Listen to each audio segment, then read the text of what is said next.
Hello students, welcome to law excellence IAS academy. ఇవాళ మనం November 13వ తేదీకి సంబంధించిన ఇంపార్టెంట్ ఆర్టికల్స్ చూద్దాం. ముందుగా చూడండి, బాకులో యుఎన్ఎఫ్ ట్రిపుల్ సికి సంబంధించి cap 29th conference of parties అన్నటువంటిది జరుగుతోంది. అందులో కార్బన్ క్రెడిట్ ట్రేడ్ గురించి ఇక్కడ మాట్లాడుతున్నారు. మరి ఈ నేపథ్యంలో మనము అసలు క్లైమేట్ ఫినాన్స్, కార్బన్ మార్కెట్స్, అలాగే గ్లోబల్ కార్బన్ క్రెడిట్ సిస్టమ్, మన భారతదేశం కార్బన్ క్రెడిట్కి సంబంధించి ఎలాంటి ఫ్రేమ్వర్క్ తీసుకొచ్చింది, ఇవన్నీ కూడా చూద్దాం. నెక్స్ట్ చూడండి, కార్బన్ డయాక్సైడ్ ఎమిషన్స్ అన్నటువంటివి పెరుగుతూ ఉన్నాయి. అందులో ఇండియా కాంట్రిబ్యూషన్ కూడా పెరుగుతోంది. అంటే కార్బన్ డయాక్సైడ్ ఎమిషన్స్ మన దేశంలో పెరుగుతూ ఉన్నాయి అన్నట్టుగా. మరి దీనికి సంబంధించిన డీటెయిల్స్ చూద్దాం. అలానే హెల్తీ లాంగెవిటీ ఇనిషియేటివ్కి సంబంధించిన డిబేట్ గురించి చూద్దాం. అలాగే IMEC, India Middle East economic కారిడార్కి సంబంధించి మిక్స్డ్ రిపోర్ట్ కార్డ్ అనేసి అంటూ ఉన్నారు. ఈ నేపథ్యంలో అసలు ఐఎంఈసి ప్రాజెక్ట్ గురించి చూద్దాం. అలానే నేపాల్లో కొత్త పిఎం వచ్చినప్పటి నుంచి మన భారతదేశానికి విజిట్కి రాలేదు, ఎందుకంటే మనం పిలవలేదు. ఆ నేపథ్యంలో నేపాల్ పిఎం చైనాకి విజిట్కి వెళ్తూ ఉన్నారు. నార్మల్గా మన నైబర్ కంట్రీస్ అన్నీ కూడా వాళ్ళ దేశంలో ఎన్నికలు అయిపోయిన తర్వాత మన భారతదేశానికి విజిట్ చేయటం అన్నటువంటిది ఆనవాయితీగా వస్తుంది. బట్ ఈసారి అది జరగకపోవచ్చు అన్నట్టుగా ఈ ఆర్టికల్. నెక్స్ట్ చూడండి, ఫుడ్ ప్రైసెస్ అన్నటువంటివి పెరుగుతున్నాయి. దాంతో రీటైల్ ఇన్ఫ్లేషన్ అన్నటువంటిది అక్టోబర్లో పెరిగింది అనేసి. సో రీటైల్ ఇన్ఫ్లేషన్ అంటే ఏంటి, ఎలా మెజర్ చేస్తారు, ఏమేం కాంపోనెంట్స్ ఉంటాయి, ఇవన్నీ చూద్దాం. చివరిగా ఇండస్ట్రియల్ ప్రొడక్షన్కి సంబంధించి సెప్టెంబర్కి సంబంధించి ఇండస్ట్రియల్ ప్రొడక్షన్ బాగుంది, 3.1% పెరిగింది అన్నట్టుగా చెప్తున్నారు. ఈ నేపథ్యంలో ఇండస్ట్రియల్ ప్రొడక్షన్ అంటే ఏంటి, ఇండస్ట్రియల్ ప్రొడక్షన్ని మెజర్ చేయడానికి ఏ ఇండెక్స్ని యూజ్ చేస్తారు, అందులో ఏమేం కాంపోనెంట్స్ ఉంటాయి, ఇవన్నీ కూడా తెలుసుకుందాం. ఇవాల్టి మన ఫస్ట్ ఆర్టికల్ చూడండి, అజర్బైజాన్లోని బాకులో యుఎన్ఎఫ్ ట్రిపుల్ సికి సంబంధించి కాప్ 29 అన్నటువంటిది జరుగుతోంది. మరి ఈ సందర్భంగా అన్ని దేశాలు కూడా తమ మధ్య కార్బన్ క్రెడిట్స్ ని ట్రేడ్ చేసుకోవటానికి అంగీకరించాయి. మరి ఈ టాపిక్ ని మనం ఏ సబ్జెక్ట్ కింద చదువుకుంటాం, ఎన్వైరన్మెంట్. సో ఈ నేపథ్యంలో మనకు తెలియాల్సిన కొన్ని విషయాలు ఏంటి అంటే, ఒకటి క్లైమేట్ ఫినాన్స్ అన్నటువంటిది మనకి తెలియాలి. రెండవది వచ్చేసరికి కార్బన్ మార్కెట్స్ ఈ రెండింటి గురించి మనకి తెలియాలి. అయితే ఇప్పుడు మనం గమనించాల్సిన విషయం ఏంటి, క్లైమేట్ ఫినాన్స్ అన్నటువంటిది ఇప్పుడు ఓన్లీ డెవలప్డ్ నేషన్స్ యొక్క రెస్పాన్సిబిలిటీ మాత్రమే కాదు, డెవలపింగ్ నేషన్స్ ఏవైతే ఉన్నాయో వాటికి ఒక మంచి ఆపర్చునిటీ కూడా. మరి ఏంటి క్లైమేట్ ఫినాన్స్ అంటే, ఫర్ ఎగ్జాంపుల్ డెవలప్డ్ నేషన్స్ ఉన్నాయి, ఇవి ఎప్పటి నుంచో ఇండస్ట్రియలైజేషన్ అన్నటువంటిది స్టార్ట్ అయింది. సో డబ్బులు ఎక్కువ రావటం వల్ల ఎకానమీ అన్నటువంటిది బాగా అభివృద్ధి చెందింది. డెవలప్డ్ నేషన్గా మారిన తర్వాత మంచి మంచి టెక్నాలజీని ఉపయోగించుకొని ఇప్పుడు కావాలి అంటే కార్బన్ ఎమిషన్స్ని తగ్గించుకోవచ్చు. బట్ డెవలపింగ్ కంట్రీస్ అలా కాదు, ఇప్పుడిప్పుడు ఎమర్జింగ్ నేషన్స్ ఇవి. సో టెక్నాలజీ అన్నటువంటిది అంతంత మాత్రం అందుబాటులో ఉండటం ద్వారా మనం చేసేటటువంటి ఇండస్ట్రియల్ అవుట్పుట్లో కార్బన్ ఎమిషన్స్ అన్నటువంటివి జరుగుతూ ఉంటాయి. మరి ఇలాంటి డెవలపింగ్ కంట్రీస్, అలాగే లో ఇన్కమ్ కంట్రీస్ ఏవైతే ఉంటాయో వీటిలో కార్బన్ ఎమిషన్స్ని తగ్గించడానికి టెక్నాలజీస్ని ఇంప్రూవ్ చేసుకోవటం, ఇన్వెస్ట్మెంట్స్ని రాబట్టుకోవటం, ఇలాంటివి చేయటం కోసం అని చెప్పేసి డెవలప్డ్ కంట్రీస్ అన్నటువంటివి డెవలపింగ్ కంట్రీస్కి కొంత మనీని ఇవ్వాల్సి ఉంటుంది అన్నట్టుగా దాన్నే ఈ క్లైమేట్ ఫినాన్స్ అని పిలుస్తూ ఉంటాము. సో ఫండింగ్ గ్యాప్స్ ఏవైతే ఉంటాయో అడాప్షన్, అలాగే మిటిగేషన్ మెజర్స్కి సంబంధించి వాటి గురించే ఈ క్లైమేట్ ఫినాన్స్ అన్నటువంటి టాపిక్ అన్నటువంటిది ఎమర్జ్ అయింది. అయితే ఇప్పుడు డెవలప్డ్ కంట్రీస్ అలాగే డెవలపింగ్ కంట్రీస్కి సంబంధించి కార్బన్ క్రెడిట్ సిస్టమ్స్ మీద కూడా డిబేట్స్ అన్నటువంటివి ఉన్నాయి. ఫర్ ఎగ్జాంపుల్ ఏమైంది, యూకే అన్నటువంటిది కార్బన్ క్రెడిట్ సిస్టమ్ని తీసుకొచ్చింది. సో కార్బన్ ట్యాక్స్ని విధిస్తోందనమాట. కార్బన్ ట్యాక్స్ అంటే ఏంటి, ఫర్ ఎగ్జాంపుల్ ఏ అనే ఒక ప్రోడక్ట్ మన భారతదేశంలో రెడీ అవుతోంది అనుకుందాం. అదే ఏ అనేటటువంటి ప్రోడక్ట్ యూకేలో కూడా రెడీ అవుతోంది. మరి ఆ టైంలో యూకేలో ఏం చేశారు, కార్బన్ ఎమిషన్స్ అన్నటువంటివి ఉండకూడదు అన్నట్టుగా టెక్నాలజీని ఎన్హాన్స్ చేసుకుంటూ కార్బన్ ఎమిషన్స్ అన్నటువంటివి జరగకుండా ఆ ప్రోడక్ట్ ఏ అన్నటువంటి దాన్ని రెడీ చేస్తారు. బట్ మనం అలా కాదు, మన దగ్గర టెక్నాలజీ అన్నటువంటిది అంత ఎక్కువగా లేకపోవటం వీటి వల్ల సేమ్ ప్రోడక్ట్ని తయారు చేస్తారు, కాకపోతే మనకి ఇంకొంచెం ఖర్చు అన్నటువంటి తక్కువగా ఉంటుంది, తక్కువ ఖర్చుతో మనం తయారు చేస్తాము. ఇక్కడ టెక్నాలజీ ఎన్హాన్స్మెంట్, ఈ ప్రాసెసెస్ ఇవన్నీ ఎక్కువ ఖర్చుతో కూడుకున్నటువంటివి కాబట్టి వీళ్ళు ఎక్కువ ఖర్చు పెట్టి రెడీ చేస్తారు. దాంతో ఇక్కడ 10 రూపీస్ ఉండేటటువంటి ప్రైస్ ఇక్కడ 15 రూపీస్ అయిందనుకోండి, సేమ్ ప్రోడక్ట్ సేమ్ క్వాలిటీ. అలాంటప్పుడు మన భారతదేశము యూకేకి ఈ యొక్క ఏ అనేటటువంటి వస్తువుల్ని ఎక్స్పోర్ట్ చేస్తుంది. అలాంటప్పుడు యూకేకి వెళ్ళిన తర్వాత సేమ్ క్వాలిటీతో ఉన్న వస్తువులు 2 కన్జ్యూమర్స్ ముందుకెళ్తే దేన్ని పర్చేస్ చేస్తారు? ఏదైతే తక్కువ ప్రైస్ అన్నటువంటిది ఉంటుందో దాన్ని పర్చేస్ చేస్తారు. మరి యూకే ఏమో టెక్నాలజీని ఎన్హాన్స్ చేసుకుంది, కార్బన్ ఎమిషన్స్ని తగ్గించేసింది. అలాంటప్పుడు ప్రైస్ పెరిగితే అక్కడ ఉన్నటువంటి ఎవరైతే తయారీదారులు ఉంటారో వాళ్ళకి అక్కడ గిట్టుబాటు ధర అన్నటువంటిది ఉండదు, అవునా? మరి ఆ టైంలో యూకే ఏం చేసింది? కార్బన్ ట్యాక్స్ అనేసి విధించింది. కార్బన్ ట్యాక్స్ అంటే ఏంటి? సింపుల్గా చెప్పాలంటే ఆ దేశంలోకి మన యొక్క ఎక్స్పోర్ట్స్ వెళ్ళాలి అంటే బార్డర్లో ఆపేసి నువ్వు ఈ ప్రోడక్ట్ని రెడీ చేయటానికి ఎంత కార్బన్ ఎమిషన్స్ జరిగాయో ఆ కార్బన్ ఎమిషన్స్కి ఇంత ట్యాక్స్ అనేసి నువ్వు పే చెయ్యి అన్నట్టుగా ట్యాక్స్ పే చేయించుకున్న తర్వాత యూకేలోకి ఆ వస్తువుల్ని అలో చేస్తున్నాయి. అలా చేసినప్పుడు రెండింటి యొక్క ప్రైస్ ఇప్పుడు 15 రూపీస్ అవుతుంది. ఫర్ ఎగ్జాంపుల్ ఇక్కడ ట్యాక్స్ 5 రూపీస్ పే చేసామనుకోండి, అప్పుడు సేమ్ అవ్వటం వల్ల అక్కడ కాంపిటీషన్ అన్నటువంటిది సరిగ్గా ఉంటుంది. అప్పుడు ఎవరు పెన్నులు కొంటారు అన్నటువంటిది కన్జ్యూమర్ యొక్క ఇష్టం. అంటే ఒక కరెక్ట్గా ఒక బేస్ అన్నటువంటిది రెండింటికి ఒక ప్లాట్ఫామ్ని తీసుకొస్తున్నారు అన్నట్టుగా. మరి దీనిని మన భారతదేశం ఏమంటోంది? మీరు ఇలాగా ట్యాక్స్లు వేయటం అన్నటువంటిది ఇప్పుడు కరెక్ట్ కాదు, ఎందుకంటే మా దగ్గర అంత టెక్నాలజీ అన్నటువంటిది లేదు. కావాలంటే మీరు టెక్నాలజీ పరంగా హెల్ప్ చేయాలి తప్ప ఇప్పుడు ఇక్కడ ట్యాక్స్లు ఇవన్నీ వేయటం ద్వారా ఎక్స్పోర్ట్స్ అన్నటువంటివి దెబ్బతింటాయి అనేసి. సో ఈ ప్రాసెస్ ఏదైతే ఉందో దీన్ని కార్బన్ బార్డర్ అడ్జస్ట్మెంట్ మెకానిజం అనేసి పిలుస్తూ ఉన్నారు. 2026 నుంచి ఇది పూర్తిగా అందుబాటులోకి రాబోతోందనమాట. ఈ నేపథ్యంలోనే మనకి కార్బన్ ట్యాక్స్ అన్నటువంటిది బాగా ప్రాచుర్యంలోకి వచ్చింది. మరి ఇక్కడ మన భారతదేశం అన్నటువంటిది కార్బన్ క్రెడిట్స్కి సంబంధించి ఇక్కడ కార్బన్ మార్కెట్స్ అంటే ఏంటి, కార్బన్ క్రెడిట్స్ అంటే ఏంటి అన్నటువంటి తెలియాలి. సో కార్బన్ క్రెడిట్స్ అంటే ఏం లేదు, మనము ఏదైనా ఒక వస్తువుని ఉత్పత్తి చేస్తున్నప్పుడు 1 టన్ను కార్బన్ డైఆక్సైడ్ ఎమిషన్స్ కనుక 1 టన్ కార్బన్ డైఆక్సైడ్ ఎమిషన్స్ని కనుక మనము విడుదల చేయకుండా ఆపగలిగితే అలాంటప్పుడు మనకి ఒక కార్బన్ క్రెడిట్ అన్నట్టుగా ఇస్తారనమాట.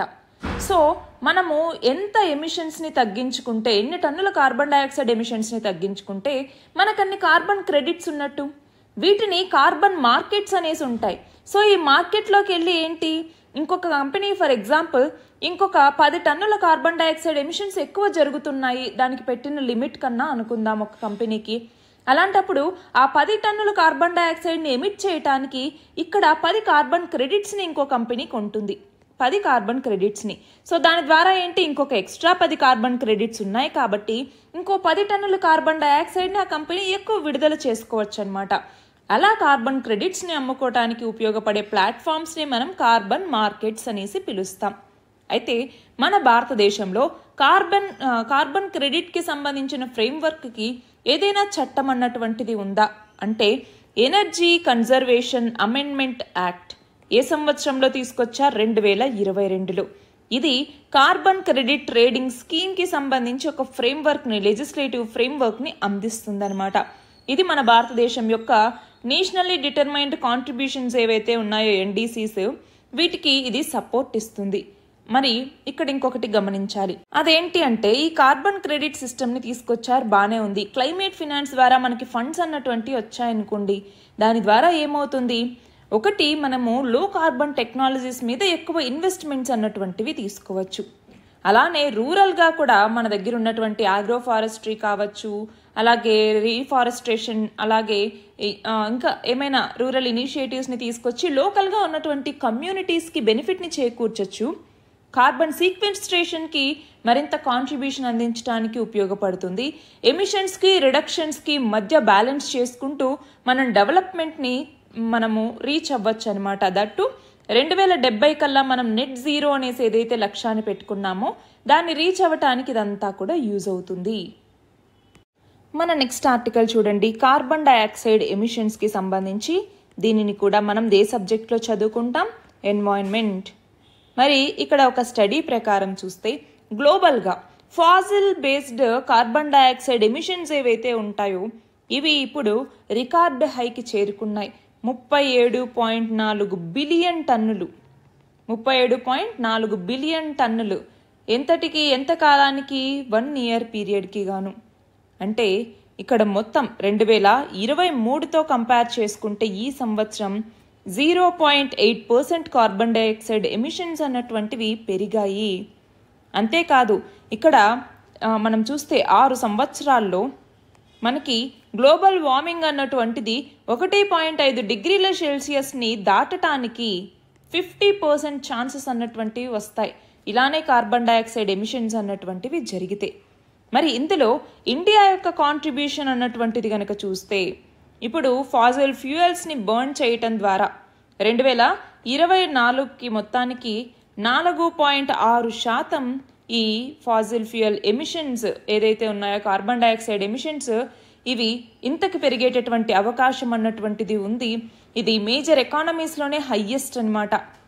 లాస్ట్ ఇయర్ ఏమో 8.2% ఉండేది, కానీ ఈ సంవత్సరం 4.6, కానీ ఇది కూడా హయ్యెస్ట్.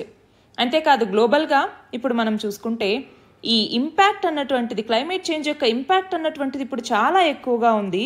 దానికి ఇప్పుడు ఫాజిల్ ఫ్యూయల్స్ని బర్న్ చేయటం అన్నటువంటిది ఆ ఇంపాక్ట్ని ఇంకొంచెం పెంచుతుంది.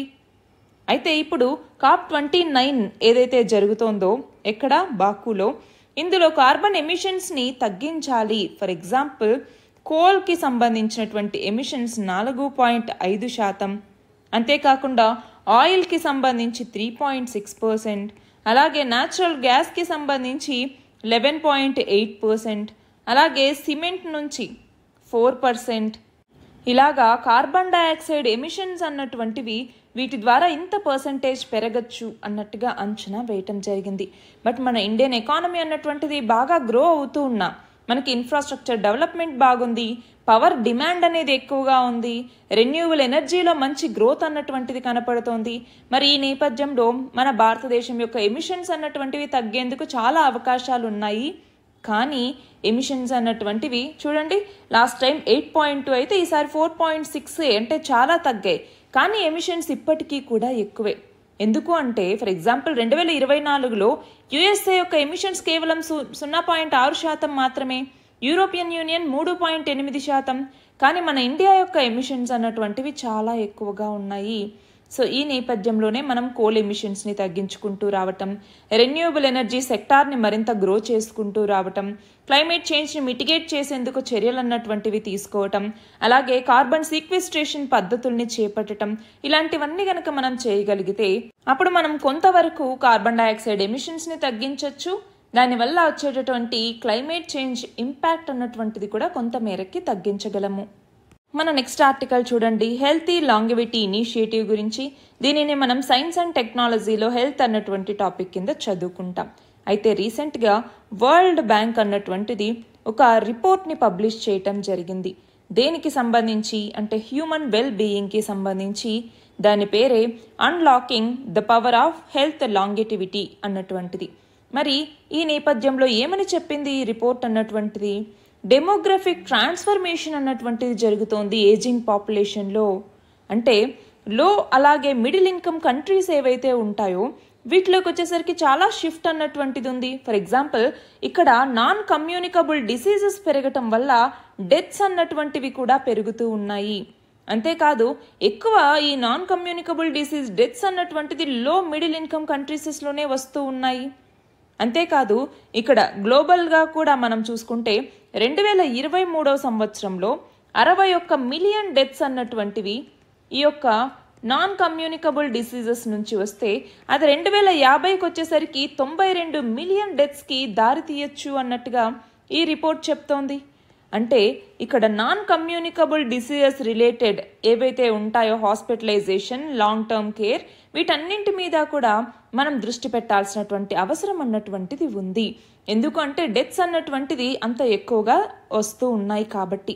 సో మనం సస్టైనబుల్ డెవలప్మెంట్ గోల్స్ ఏవైతే పెట్టుకున్నామో 17 సుస్థిరాభివృద్ధి లక్ష్యాలు, అందులో హెల్త్ అన్నటువంటిది కూడా ఒకటి. మరి దాన్ని రీచ్ అవ్వాలి. ఇలాంటి మరణాలని మనం ప్రపంచవ్యాప్తంగా తగ్గించాలి అంటే ఈ నాన్ కమ్యూనికబుల్ డిసీజెస్ యొక్క ప్రివలెన్స్ని కూడా తగ్గించాల్సిన అవసరం ఉంది అన్నట్టుగా ఈ రిపోర్ట్ చెప్తోంది. అంతేకాదు, ఇప్పుడు ఒకవేళ ఈ లో అండ్ మిడిల్ ఇన్కమ్ కంట్రీస్ కనుక అంబిషియస్గా కనుక వీటిని అచీవ్ చేయగలిగితే అప్పుడు ప్రపంచవ్యాప్తంగా 2050 నాటికి ఒక 25 మిలియన్ డెత్స్ వరకు నివారించగలము అన్నట్టుగా కూడా ఈ రిపోర్ట్ చెప్తోందన్నమాట. మరి ఈ నేపథ్యంలోని హెల్త్ అండ్ లాంగిటివిటీ ఇనిషియేటివ్ అన్నటువంటి దీన్ని ఇప్పుడు వరల్డ్ బ్యాంక్ ప్రపోజ్ చేయటం జరిగింది.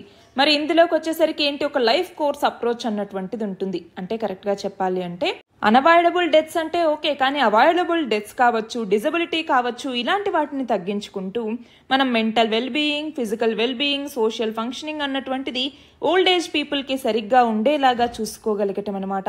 అంటే అందరికీ హెల్త్ కేర్ అవైలబుల్గా ఉండేలాగా, యాక్సెసిబిలిటీ ఉండేలాగా, డాక్టర్స్, నర్సెస్ ఉండేలాగా, అలాగే పారామెడికల్ స్టాఫ్ అందుబాటులో ఉండేలాగా ప్రాపర్ పేషెంట్ కేర్ని తీసుకుంటూ హాస్పిటల్స్ని సరైన ఎక్విప్మెంట్తో ఉంచుతూ పేషెంట్స్ని సరిగ్గా మానిటర్ చేసి వాళ్ళని డయాగ్నైజ్ చేయగలిగితే గనక ఈ నాన్ కమ్యూనికబుల్ డిసీజెస్ని త్వరగా డిటెక్ట్ చేసి మనం ట్రీట్మెంట్ని అందించగలిగితే ఎన్నో మరణాలని తగ్గించవచ్చు అన్నటువంటిదే ఈ హెల్త్ అండ్ లాంగిటివిటీ ఇనిషియేటివ్కి ఉన్నటువంటి ముఖ్య ఉద్దేశం.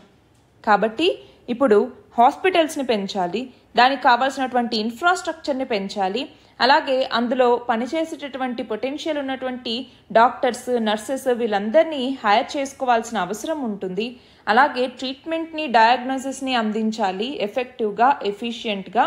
అంతేకాకుండా ఇక్కడ ఏవైతే నాన్ కమ్యూనికబుల్ డిసీజెస్ అంటూ ఉంటామో ఆ డిసీజెస్ని ప్రివలెన్స్ తగ్గించేలాగా చర్యలు తీసుకోవాలి. మరి ఇందాకటి నుంచి నాన్ కమ్యూనికబుల్ డిసీజ్ అంటున్నాం. నాన్ కమ్యూనికబుల్ డిసీజ్ అంటే ఏంటి? వీటిని క్రానిక్ డిసీజెస్ అని కూడా పిలుస్తూ ఉంటారు. సో లాంగ్ డ్యూరేషన్ ఉంటాయన్నమాట. Genetic, psychological, environmental, behavioural factors అన్నీ కూడా దీని మీద పనిచేస్తాయి.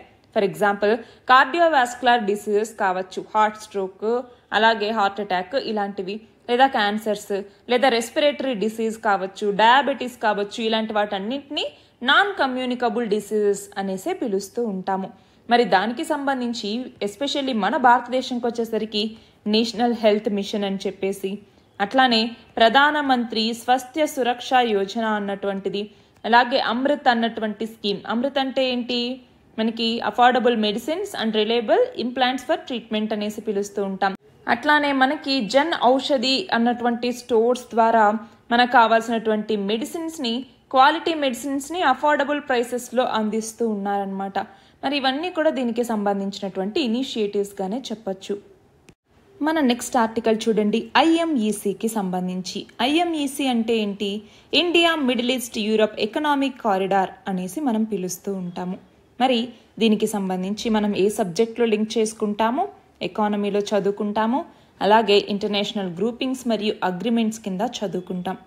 అయితే మనకి G20 సమ్మిట్ అన్నటువంటిది రీసెంట్గా న్యూఢిల్లీలో జరిగింది, మనందరికీ కూడా తెలుసు, అవును కదా? మరి దీని యొక్క సైడ్ లైన్స్లోనే ఈ ఐఎంఈసి అన్నటువంటి దాన్ని ప్రతిపాదించడం జరిగింది. India, Middle east, Europe economic corridor అనేసి. దీని యొక్క ఎయిమ్ ఏంటి అంటే గ్లోబల్ ఇన్ఫ్రాస్ట్రక్చర్ మరియు ఇన్వెస్ట్మెంట్ని పెంచుకోవటం.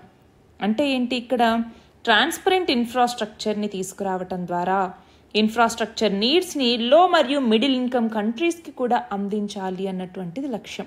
మరి దీని కింద 2 కారిడార్స్ని నిర్మించడం జరుగుతుంది. 2 కారిడార్స్. అందులో ఒకటి వచ్చేసరికి ఈస్ట్ కారిడార్ అంటాం. ఈస్ట్ కారిడార్ అన్నటువంటిది ఇటు ఇండియాని అరేబియన్ గల్ఫ్ దాకా కనెక్ట్ చేస్తుందన్నమాట. రెండవది వచ్చేసరికి నార్థన్ కారిడార్ అంటాం. నార్థన్ కారిడార్ అన్నటువంటిది గల్ఫ్ని యూరప్కి కనెక్ట్ చేస్తుంది. సో దీంట్లోకి వచ్చేసరికి మనకి 2 రకాల నెట్వర్క్స్ని కడతారు. అదేంటి? ఒకటి రైల్ రోడ్ నెట్వర్క్ అన్నటువంటిది, రెండవది వచ్చేసరికి షిప్ టు రైల్ నెట్వర్క్ అన్నటువంటిది. షిప్ టు రైల్ నెట్వర్క్ అని చెప్పేసి. సో ఇక్కడ ఏంటి అంటే ఈ 2 కారిడార్స్కి మధ్య రోడ్ ట్రాన్స్పోర్ట్ మరియు షిప్పింగ్ రూట్స్ని ఇది ఎనేబుల్ చేస్తుంది అనమాట. అంతేకాదు ఎలక్ట్రిసిటీ కేబుల్, ఒక హైడ్రోజన్ పైప్ లైన్, అలాగే హై స్పీడ్ డేటా కేబుల్ని కూడా ఈ ఐఎంఈసి కారిడార్లో ఇంక్లూడ్ చేశారు. మరి దీంట్లో ఏ దేశాలు సభ్య దేశాలుగా ఉన్నాయి? మన భారతదేశం, అలాగే యుఎస్ఏ, అలాగే సౌదీ అరేబియా, అలాగే యుఏఈ, అలాగే యూరోపియన్ యూనియన్, ఇంకా ఏమేమి ఉన్నాయి, ఇటలీ, అలాగే ఫ్రాన్స్, అలాగే జర్మనీ, ఇవన్నీ కూడా ఇందులో సిగ్నేటరీ కంట్రీస్ అనమాట. దీని ద్వారా మన ఇండియాలో పోర్ట్, మిడిల్ ఈస్ట్లో పోర్ట్, రైల్వే లైన్ని కనెక్ట్ చేస్తారు, ఇజ్రాయెల్లో హైఫా పోర్ట్, యూరప్లో ఉన్నటువంటి పిరియస్ పోర్ట్, వీటన్నిటినీ కూడా కనెక్ట్ చేస్తారు. సో సింపుల్గా గుర్తుపెట్టుకోండి, ఆబ్జెక్టివ్స్ వచ్చేసరికి ఒకటి ట్రాన్స్పోర్టేషన్ నెట్వర్క్ని క్రియేట్ చేయటం, రెండవది అంటే ఇందులో రైలు, రోడ్డు, సీ రూట్స్ ఇవన్నీ కూడా ఉంటాయి.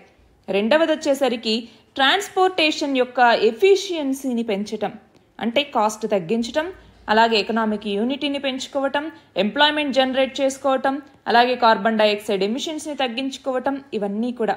అంతేకాకుండా ఇప్పుడు ఈ ట్రాన్స్పోర్ట్ ఇవన్నీ పెరిగాయి అంటే ట్రేడ్ అన్నటువంటిది మిడిల్ ఈస్ట్కి, యూరప్కి, ఏషియాకి మధ్య అన్నిటి మధ్య ట్రేడ్ అన్నటువంటిది జరగటానికి, కనెక్టివిటీని ఫెసిలిటేట్ చేయడానికి కూడా ఇది ఉపయోగపడుతుంది. అంతేనా? సో దీని ద్వారా ఏంటి అంటే చైనా యొక్క బెల్ట్ అండ్ రోడ్ ఇనిషియేటివ్కి కౌంటర్గా ఇది ఉపయోగపడుతుంది. అంతేకాకుండా మన భారతదేశం కావచ్చు, అలాగే మిగతా దేశాలు ఏవైతే ఉన్నాయో ఇక్కడ యుఏఈ, ఫ్రాన్స్, జర్మనీ, వీటన్నింటి మధ్య సంబంధాలని పెంచుకోవటానికి ఇది ఉపయోగపడుతుంది. అలాగే ఈ ఐఎంఈసీ అన్నటువంటిది ఇప్పుడు పాకిస్తాన్ని బైపాస్ చేస్తుంది. సో పాకిస్తాన్ యొక్క ల్యాండ్ కనెక్టివిటీ ఇప్పుడు మనకు అక్కర్లేదు. అదొకటి. అరేబియన్ పెనిన్సులాతో స్ట్రాటజిక్గా మనం ఎంగేజ్ అవ్వటానికి, అలాగే ఇంట్రా రీజనల్ కనెక్టివిటీని పెంచుకోవటానికి, అంతేకాకుండా ఆఫ్రికాకి కూడా దీన్ని ఎక్స్టెండ్ చేయాలి అన్నట్టుగా ఆలోచిస్తూ ఉన్నారు. సో ట్రేడ్ ఆపర్చునిటీస్ పెరుగుతాయి, ఇండస్ట్రియల్ గ్రోత్ పెరుగుతుంది, జాబ్ క్రియేషన్ వస్తుంది, ఎనర్జీ సెక్యూరిటీ అన్నటువంటిది వస్తుంది. సో ఇవన్నీ ఉన్నటువంటి నేపథ్యంలో ఈ యొక్క ఐఎంఈసీ అన్నటువంటిది చాలా ప్రాధాన్యతని సంతరించుకుంది. అయితే ఈ నేపథ్యంలో ఇప్పుడు మనం ఏం చేయాలి? పోర్టులు రెడీ చేసుకోవాలి, స్పెసిఫిక్ ఎకనామిక్ జోన్స్ని క్రియేట్ చేసి కనెక్టివిటీ నోడ్స్ లాగా మనం ఇంప్రూవ్ చేసుకోవాలి. అట్లానే డొమెస్టిక్గా కూడా లాజిస్టిక్స్ ఇంప్రూవ్ చేసుకోవాలి. అంతేకాదు ఇప్పుడు డిజిటల్ ఫుట్ ప్రింట్ని కూడా మనం పెంచుకోవాల్సిన అవసరం ఉంది. దానివల్ల లాజిస్టిక్ టైము, కాస్ట్ వీటన్నింటినీ కూడా మనం తగ్గించుకోవచ్చు. అంతేకాదు ఇప్పుడు మనం చూస్తే మన ఇండియాలో ఇప్పుడు ఏమవుతుంది, ఫర్ ఎగ్జాంపుల్ గ్లోబల్ వాల్యూ చైన్తో మనం ఇంటిగ్రేట్ అవ్వాల్సి వస్తుంది. కాబట్టి ఇక్కడ వస్తువులకి కూడా దానికి కావాల్సినటువంటి ఇన్ఫ్రాస్ట్రక్చర్ అన్నటువంటిది కలిగించాల్సిన అవసరం ఉంది. ఎంప్లాయ్మెంట్ అన్నటువంటిది ఇక్కడ దొరుకుతుంది. అలాగే టెక్నాలజీ ఎన్హాన్స్మెంట్ అన్నటువంటిది ఇక్కడ అవుతుంది. సో ఈ ప్రాజెక్ట్ ముందుకెళ్లి కొద్దీ ఏమవుతుంది, మన భారతదేశంలో మ్యానుఫ్యాక్చరింగ్ కాంపిటేటివ్నెస్ అన్నటువంటిది పెరుగుతుంది, బెటర్ ఆపర్చునిటీస్ అన్నటువంటివి వస్తాయి. మన నెక్స్ట్ ఆర్టికల్ చూడండి. ఇండియా యొక్క ఫారిన్ పాలసీకి సంబంధించి విదేశాంగ విధానం అని పిలుస్తూ ఉంటాము. సో దీనిని మనం ఏ సబ్జెక్ట్ కింద చదువుకుంటాం? ఇంటర్నేషనల్ రిలేషన్స్ అండ్ ఇన్స్టిట్యూషన్స్ కింద చదువుకుంటాము. మరి మన భారతదేశంలో అసలు ఫారిన్ పాలసీ అంటే ఏంటండి? మనకి ఇండిపెండెన్స్ రాకముందు మనకి బ్రిటిష్ గవర్నమెంట్ అన్నటువంటిది ఈ ఫారిన్ పాలసీ ఎలా ఉండేది, ఏంటి, ఇవన్నీ చూసుకుంటూ ఉండేది. సో బ్రిటిషర్స్ యొక్క ఇంట్రెస్ట్, వాళ్ళ డిప్లొమాటిక్ ఎంగేజ్మెంట్ ఇవన్నీ ఉండేవి. కానీ మనకి ఫ్రీడమ్ వచ్చిన తర్వాత మన ఫారిన్ పాలసీ ఎలా చేంజ్ అవుతూ వచ్చింది? ఫర్ ఎగ్జాంపుల్ నెహ్రూవియన్ ఎరాకి తీసుకుందాం అనుకోండి. ఆ టైంలో ఇండియన్ ఫారిన్ పాలసీ అన్నటువంటిది ఒక మన ఇండియాని నాన్ అలైన్డ్, అలాగే ఇండిపెండెంట్, అలాగే ఒక డెమోక్రటిక్ నేషన్ లాగా చూస్తూ వచ్చింది. అవునా? సో పార్టీషన్ అన్నటువంటిది జరిగింది, ఇండిపెండెన్స్ అన్నటువంటిది వచ్చింది. ఆ తర్వాత మనం పంచశీల్ అగ్రిమెంట్ అన్నటువంటిది చేసుకున్నాం. 5 ప్రిన్సిపల్స్ ఏంటవి? ఒకటి, మ్యూచువల్ రెస్పెక్ట్ ఉండాలి మన సావర్నిటీకి, టెరిటోరియల్ ఇంటిగ్రిటీకి, నాన్ అగ్రెషన్, అలాగే non interference, equality and mutual benefit, peaceful coexistence, ఇలా మొత్తం 5 ప్రిన్సిపల్స్తో మనకి పంచశీల్ ఒప్పందం అన్నటువంటిది జరిగింది. అవునా? పంచశీల్ అన్నటువంటిది జరిగింది. సో అలా ఉండింది. అంతేకాదు యునైటెడ్ నేషన్స్లో మనం మెంబర్షిప్ని తీసుకున్నాము, నాన్ అలైన్డ్ మూమెంట్లో జాయిన్ అయ్యాము. దాని తర్వాత సినో ఇండియన్ వార్ కావచ్చు, సోవియట్ యూనియన్తో మన రిలేషన్షిప్ మారుతూ రావటం కావచ్చు, ఇవన్నీ జరిగాయి. ఆ తర్వాత 1964లో నెహ్రూ చనిపోయాక 1964 నుంచి 1966 దాకా శాస్త్రి ఎరా వచ్చింది. ఆ టైంలో మళ్ళీ 1965లో మనం చూస్తే ఇండో పాకిస్తాన్ వారు, తష్కెంత్ డిక్లరేషన్ ఇవి ఉన్నాయి. అలాగే ఇండియా సోవియట్ యూనియన్ రిలేషన్స్ కూడా మారుతూ వచ్చాయి. అంతేకాకుండా PL 480 అన్నటువంటి ప్రోగ్రామ్ USA అన్నటువంటిది మనకి ఫుడ్ ఎయిడ్ని అందించింది ఆ టైంలో. దాని తర్వాత 1966 నుంచి 1977, మళ్ళీ 1980 నుంచి 1984 వరకు ఎవరి ఎరా సాగింది? ఇందిరాగాంధీ ఎరా. ఆ టైంలో మళ్ళీ ఇండో పాకిస్తాన్ వార్ కావచ్చు, ఇండో సోవియట్ ట్రీటీ అన్నటువంటిది ఫ్రెండ్షిప్కి సంబంధించి కావచ్చు, 1974లో స్మైలింగ్ బుద్ధ న్యూక్లియర్ టెస్ట్ అన్నటువంటిది కావచ్చు, దాని తర్వాత మన మీద పెట్టినటువంటి శాంక్షన్స్ కావచ్చు, అలాగే 1985లో సార్క్ అన్నటువంటిది ఎస్టాబ్లిష్ అయింది. సార్క్ ద్వారా మనం సౌత్ ఏషియాలో ఉన్నటువంటి దేశాలతో కోఆపరేషన్ని ప్రమోట్ చేసుకుంటూ వచ్చాం. ఆ తర్వాత 1984 నుంచి 1989 వరకు అనుకుంటే అది రాజీవ్ గాంధీ ఎరా. సో ఇండియా సోవియట్ రిలేషన్స్ అన్నటువంటివి అలానే వస్తూ వచ్చాయి. తర్వాత 1987లో శ్రీలంకలో సివిల్ వార్ అన్నటువంటిది జరిగింది. 1985లో ఎయిర్ ఇండియా బాంబింగ్ అన్నటువంటిది జరిగింది. అంతేకాదు ఎకనామిక్ లిబరలైజేషన్ అన్నటువంటి దాన్ని కూడా రాజీవ్ గాంధీ ఇంప్లిమెంట్ చేశారు. మరి 1990స్కి వచ్చేసరికి మళ్ళీ ఏమైంది? ఇండియన్ ఫారిన్ పాలసీలో ఒక మేజర్ చేంజ్ అనొచ్చు. సో ఎకనామిక్ లిబరలైజేషన్ అన్నటువంటిది వచ్చింది. ఎల్పిజి రిఫార్మ్స్ అన్నటువంటివి 1991లో తీసుకురావటం జరిగింది. అలాగే గుర్జాల్ డాక్ట్రైన్ అని చెప్పేసి మళ్ళీ 5 ప్రిన్సిపల్స్ని తీసుకొచ్చారు. 1991లోనే లుక్ ఈస్ట్ పాలసీ అనేసి తీసుకురావటం జరిగింది. మళ్ళీ 1998లో సెకండ్ టైం న్యూక్లియర్ టెస్ట్ అన్నటువంటిది నిర్వహించాము. అలాగే WTOలో మన భారతదేశం 1995లో జాయిన్ అయింది. ఇలాంటివన్నీ జరిగాయి. తర్వాత ఎన్డీఏ గవర్నమెంట్ 1998 నుంచి 2004 వరకు ఉన్నప్పుడు పోఖ్రాన్ 2 టెస్ట్ అన్నటువంటిది ఆ టైంలో జరిగింది.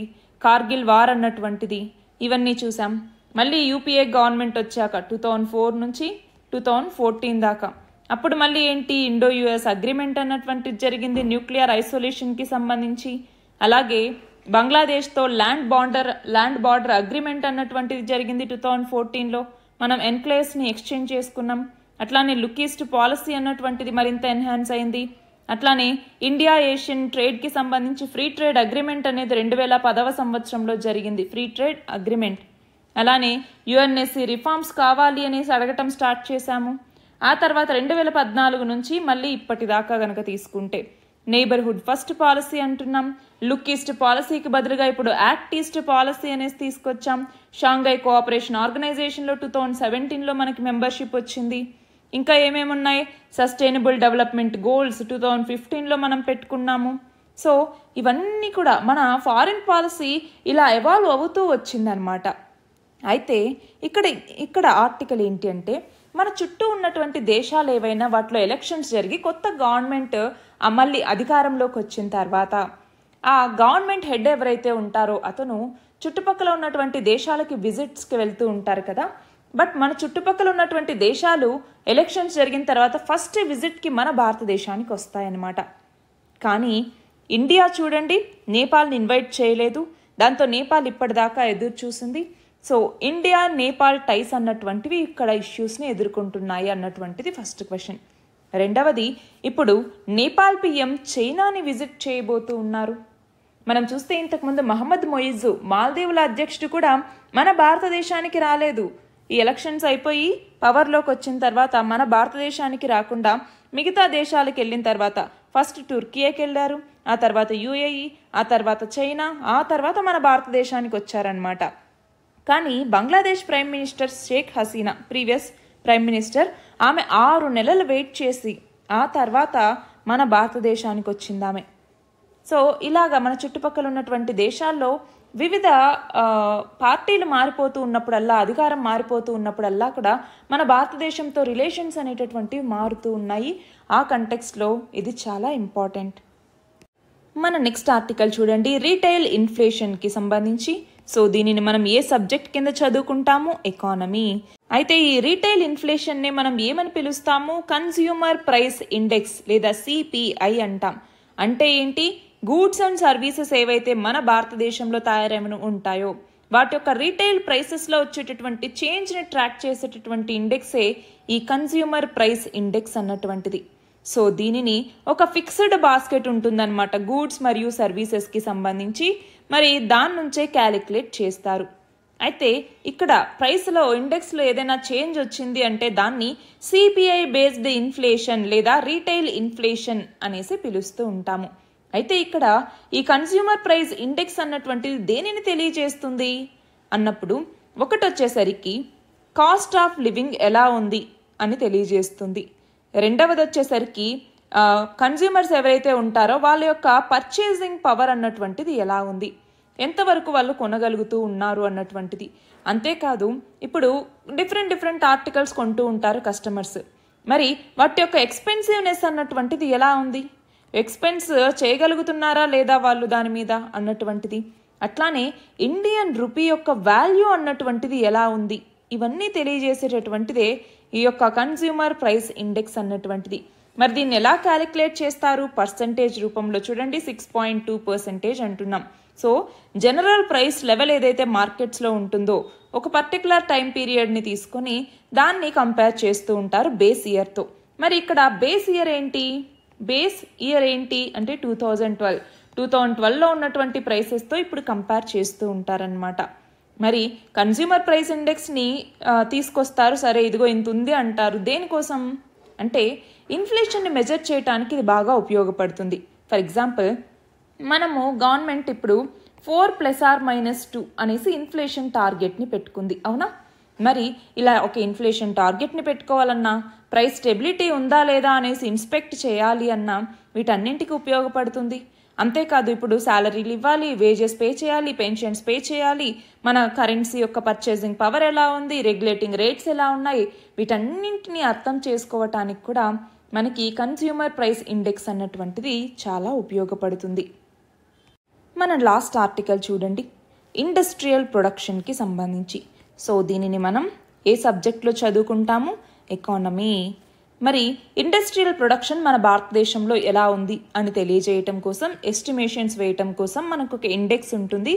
ఆ ఇండెక్స్ పేరే ఇండెక్స్ ఆఫ్ ఇండస్ట్రియల్ ప్రొడక్షన్ లేదా ఐఐపి అనేసి మనం పిలుస్తూ ఉంటాం. ఇండస్ట్రియల్ ప్రొడక్షన్ లేదా ఐఐపి అని చెప్పేసి. మరి ఈ ఐఐపిని ఎవరు ఇస్తారు అంటే నేషనల్ స్టాటిస్టికల్ ఆఫీస్ అన్నటువంటిది ఇస్తుంది. ఇది ministry of statistics and programme implementation అన్నటువంటి శాఖ కింద పనిచేస్తుంది. మరి మంత్లీ ఈ రిపోర్ట్ని కంపైల్ చేసి పబ్లిష్ చేస్తారనమాట. So index of industrial production అన్నటువంటిది ఏం తెలుపుతుంది, మన భారతదేశంలో ఒక గివెన్ పీరియడ్లో, ఫర్ ఎగ్జాంపుల్ ఒక 1 monthలో ఇండస్ట్రియల్ ప్రొడక్ట్ యొక్క ప్రొడక్షన్లో ఎంత వాల్యూమ్ చేంజ్ అన్నటువంటిది వచ్చింది అని మెజర్ చేస్తుందన్నమాట. మరి ఇందులోకి వచ్చేసరికి ఈ ఇండస్ట్రీ గ్రూప్స్ ఏవైతే ఉంటాయో, ఇండస్ట్రీ గ్రూప్స్ని 2 రకాలుగా కేటగిరైజ్ చేస్తారనమాట. అందులో ఒకటి వచ్చేసరికి బ్రాడ్ సెక్టార్స్ అంటాము, రెండవది వచ్చేసరికి యూజ్ బేస్డ్ సెక్టార్స్ అనేసి. సో బ్రాడ్ సెక్టార్స్ అంటే ఏంటి ఇక్కడ, ఫర్ ఎగ్జాంపుల్ మైనింగ్ అన్నటువంటిది, అలాగే మ్యానుఫ్యాక్చరింగ్ రంగం అన్నటువంటిది కావచ్చు, లేదా ఎలక్ట్రిసిటీ అన్నటువంటిది కావచ్చు, ఇవన్నీ బ్రాడ్ సెక్టార్స్ అంటాము. అది కాకుండా యూజ్ బేస్డ్ సెక్టార్స్ అంటే ఏంటి, క్యాపిటల్ గూడ్స్ అన్నటువంటివి కావచ్చు, ఇంటర్మీడియట్ గూడ్స్, అలాగే బేసిక్ గూడ్స్, వీటన్నిటిని యూజ్ బేస్డ్ సెక్టార్స్ అనేసి పిలుస్తూ ఉంటాం. అయితే ఈ ఇండెక్స్ ఆఫ్ ఇండస్ట్రియల్ ప్రొడక్షన్కి కూడా బేస్ ఇయర్ అన్నటువంటిది ఉంటుంది. ఏ సంవత్సరాన్ని బేస్ ఇయర్గా తీసుకుంటున్నారు, 2011-12వ సంవత్సరాన్ని. అయితే ఇండెక్స్ ఆఫ్ ఇండస్ట్రియల్ ప్రొడక్షన్ యొక్క సిగ్నిఫికెన్స్ ఏంటి అన్నటువంటిది చూస్తే, government agencies for example ministry of finance కావచ్చు, ఆర్బీఐ కావచ్చు, ఇవి తన యొక్క పాలసీ మేకింగ్ పర్పసెస్కి యూజ్ చేసుకోవచ్చు. అంతేకాకుండా మన అడ్వాన్స్ జీడిపి ఎస్టిమేట్స్ ఏవైతే ఉంటాయో వాటి ఎస్టిమేషన్స్లో కూడా ఈ ఇండెక్స్ ఆఫ్ ఇండస్ట్రియల్ ప్రొడక్షన్ అన్నటువంటిది మనకి ఉపయోగపడుతుంది. అయితే ఈ ఐఐపికి సంబంధించి గుర్తుంచుకోవాల్సింది ఏంటి అంటే 8 కోర్ సెక్టార్స్కి సంబంధించి.